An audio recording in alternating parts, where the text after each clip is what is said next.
লোকসভা ভোটের ময়দানে হুগলি লোকসভার সাংসদ রচনা বন্দ্যোপাধ্যায় ভূয়সী প্রশংসা করেছিলেন সিঙ্গুরের দইয়ের। সিঙ্গুরের দই নাকি এত সুস্বাদু যে মুখে লেগে রয়েছে তার এখনও।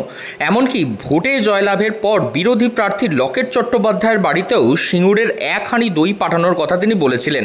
সিঙ্গুরের দইয়ের ব্যাখ্যা দিতে গিয়ে সোশ্যাল মিডিয়ায় সমালোচনার শিকার হতে হয়েছিল রচনা বন্দ্যোপাধ্যায়কে, এমনকি সোশ্যাল মিডিয়ায় ট্রোলডও হতে হয়েছিল তাকে। তবে এমন কি আছে সিঙ্গুরের দইয়ের মধ্যে যার জন্য এত হয়েছই?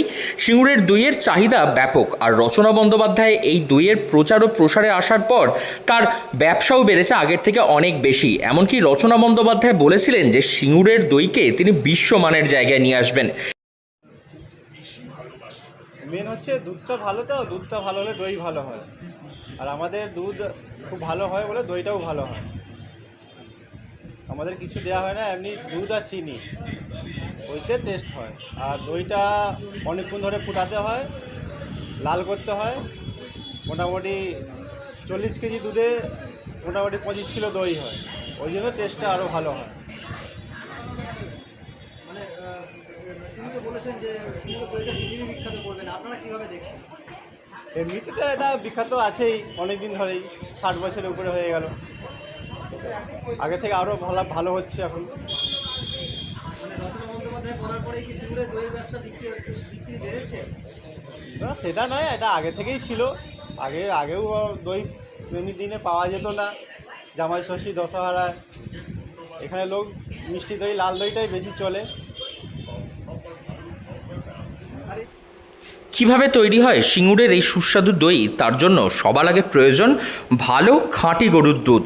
ভালো দই তৈরি করার জন্য দুধ খাঁটি হওয়াটা অবশ্যই জরুরি, এমনটা জানিয়েছেন এই দই প্রস্তুতকারকরা। একই সঙ্গে চাই সঠিক পরিমাণ চিনি, অর্থাৎ দুধ এবং চিনির অনুপাত সঠিক রাখতে পারলেই আসবে সেই সঠিক স্বাদ। দুধ খাঁটি না হলে দই ভালো হবে না। দইয়ের স্পেশালিটি হলো দুধকে দীর্ঘ সময় ধরে ফোটানো এবং ফুটিয়ে সেটিকে মোটামুটি ক্ষীরের কাছাকাছি করে নিয়ে চলে আসা। যদি 50 কেজি দুধ থাকে তাহলে সেখান থেকে দই তৈরি হয় মাত্র 28 কেজি। তবে এই বিষয়ে ক্ষীরের মতন দই যা তৈরি হয় তা যে কোনো মানুষের অনায়াসে জিভে জল চলে নিয়ে আসে, এবং সেই ক্ষীরের মতনভাবে দুধকে ফোটানো হয়ে গেলে তাকে ঠান্ডা করেই তৈরি করা হয় সিঙ্গুরের এই স্পেশাল সুস্বাদু দই। দই কতটা ভালো? সিঙ্গুরের দই যেটা বলতে গেলে অন্য জায়গায় অনেক জায়গায় দই খেয়েছি, তবে সিঙ্গুরের দইটা একটু অন্যরকম। দইয়ের কোয়ালিটি বলুন বা টেস্ট বলুন একটু অন্যরকম হয় অন্যান্য জায়গা থেকে। কারণ এখানে যে দুধের কোয়ালিটি বা যে কোয়ালিটিতে তৈরি করা হয় বা এখানকার যে কারিগর, সেটা একটু অন্য জায়গা থেকে তো অবভিয়াসলি ডিফারেন্ট। ঠিক আছে, এটাই আর কি। মানে কি স্বাদে বা হ্যাঁ, স্বাদ অন্যরকম, স্বাদটা অন্যরকম, আপনার কোয়ালিটিটা অন্যরকম। যেমন আপনার অন্য হয়তো কোনো জায়গায় দই যেটা একটু টাইটনেসটা কম হয়, একটু মানে লাইট হয়, এখানে দইটা একটু অন্যরকম, একটু ঘন টাইপের, ডিপ একটু শক্ত ভাবটা থাকে, একটু লাইট হয় দইটা, এবং খেতে অন্যরকম একটা ক্রিমের একটা কোটিং থাকে ওপরে, এবং ভালো ফ্লেভারটা অনেকটাই ভালো। রচনা বন্দ্যোপাধ্যায় তিনি এসেছিলেন, এসে বলেছিলেন যে সিঙ্গুরের দই খেয়ে প্রশংসায় পঞ্চমুখ হয়েছিলেন। সত্যি কি পঞ্চমুখ হওয়ার মতো?